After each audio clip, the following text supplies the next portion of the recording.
सत्ताधारी पक्षाशी कोणतीही युती करणार नाही, ठाकरे सेनेचे माजी आमदार वैभव नाईक हे स्पष्टच बोलले आहे।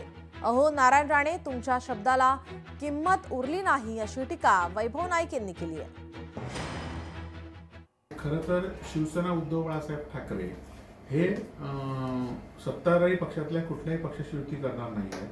तर परंतु काही स्थानिक लोकांनी एकत्र येऊन या कणकवली नगरपंचायतीवर गेल्या 7-8 वर्षांमध्ये ज्या पद्धतीने भ्रष्टाचार झाला आणि त्याच्या विरोधात लोक एकत्र येत आहेत आणि या संदर्भात जे शिवसेनेचे उद्धव बाळासाहेब ठाकरेंचे उमेदवार असतील, कार्यकर्ते असतील, त्यांच्या भावना जाणून घेऊन त्या वरिष्ठांच्या कानावर घालून आणि त्यानंतर त्या संदर्भातला शहर विकास आघाडी जायचं की उद्धव बाळासाहेब ठाकरे या पक्षाच्या चिन्हावर निवडणूक लढवायची याचा विचार वरिष्ठ या ठिकाणी करतील आणि त्यांच्या भावना आम्ही कार्यकर्त्यांच्या वरिष्ठांमध्ये पोहोचू।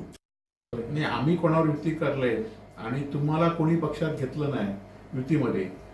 खरं तर तुम्ही आज या विभागाचे खासदार आहात, परंतु तुम्हाला जर तुमच्या राज्याचे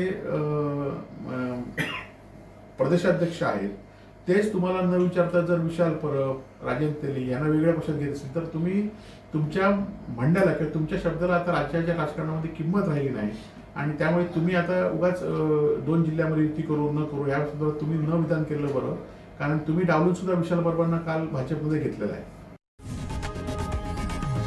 लोकशाही मराठी ऐका, पहा, जागरूक रहा।